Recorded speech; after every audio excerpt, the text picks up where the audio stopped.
আমার সবচেয়ে সম্মানের, সবচেয়ে মর্যাদার পরিচয় যে আমি মহান মুক্তিযুদ্ধে অংশগ্রহণ করেছি, দেশের স্বাধীনতার জন্য যুদ্ধ করেছি। আমরা প্র্যাকটিক্যালি 3 ভাই ছিলাম, যাদের যুদ্ধে যাওয়ার বয়স হয়েছিল। আমরা 3 ভাই যুদ্ধে গিয়েছিলাম। আমার বড় ভাই যুদ্ধাহত মুক্তিযোদ্ধা, উনি ইন্তেকাল করেছেন। আমার ছোট ভাই বীর প্রতীক খেতাব প্রাপ্ত। আমি 1970 সালে মেশিন টুলস ফ্যাক্টরি শ্রমিক ইউনিয়নের সভাপতি নির্বাচিত হই। অর্থাৎ বলতে পারেন যে ছোটোখাটো একজন শ্রমিক নেতা হই আর কি। এবং 71-এর মুক্তিযুদ্ধ একেবারে শুরু থেকে বলতে পারেন যুক্ত আমরা। আমার জানা মতে আমরা জয়দেবপুরে সর্বদলীয় মুক্তি সংগ্রাম পরিষদ গঠন করেছিলাম 1971 সালের 2রা মার্চে। 2রা মার্চ মানে 7ই মার্চের ভাষণ বা 26 তারও আগে মানে 1 তারিখে যখন সংসদ অধিবেশন স্থগিত করা হলো, তখনই সারা দেশব্যাপী যে প্রতিবাদ প্রতিরোধের লড়াইটা শুরু হয়েছিল, ওই লড়াইয়ের সময়েই আমরা অনুভব করেছিলাম যে এই লড়াই আমাদেরকে টেনে নিয়ে যাবে মুক্তিযুদ্ধের দিকে। কাজে অন্য কে কিছু ভেবেছে আমরা জানি না, কিন্তু আমরা জয়দেবপুরে যারা ছিলাম, আমরা সর্বদলীয় মুক্তির সংগ্রাম পরিষদ নামে পরিষদ গঠন করেছিলাম। এবং সেখানে আমাদের 3 জনকে আমরা বলেছিলাম হাই কমান্ড। এর মধ্যে একজন আওয়ামী লীগের নেতা ছিলেন হাবিবুল্লাহ মাস্টার, উনি আবার 79-এ উনি আবার বিএনপির মনোনয়নে এমপি হয়েছিলেন।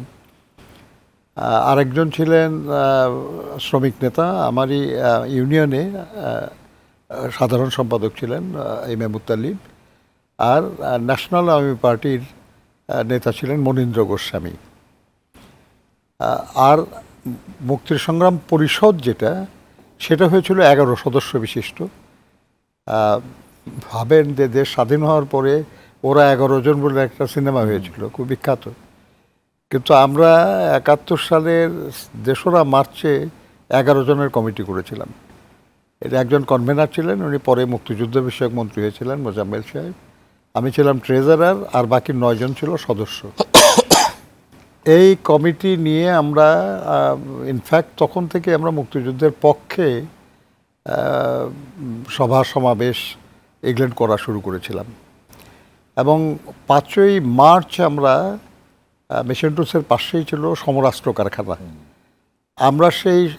আমরা সিদ্ধান্ত নিলাম যে সমরাস্ত্র কারখানায় অস্ত্র গোলা বারুদ তৈরি হবে, আর তা দিয়ে আমাদের উপর গুলি চালানো হবে, এটা আমরা হতে দেব না। আমরা এই কারখানা বন্ধ করে দেব। এবং আমরা সেখানে মিছিল নিয়ে যাই, এবং সেখানকার শ্রমিকদের সঙ্গে আগে কথা বলে রেখেছিলাম।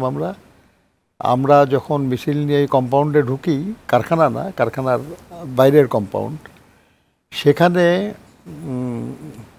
আমরা তো তখন অত বুঝতাম না।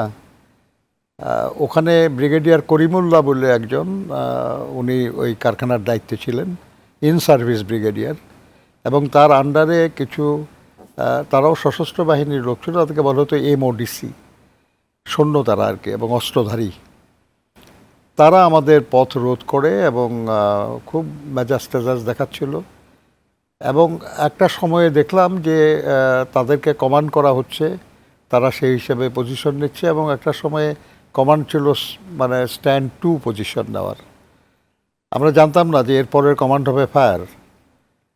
কিন্তু ওই অবস্থায় আমরা হঠাৎ শুনলাম স্লোগান, এবং দেখলাম শ্রমিকরা কারখানার গেট খুলে বের হয়ে চলে আসছে।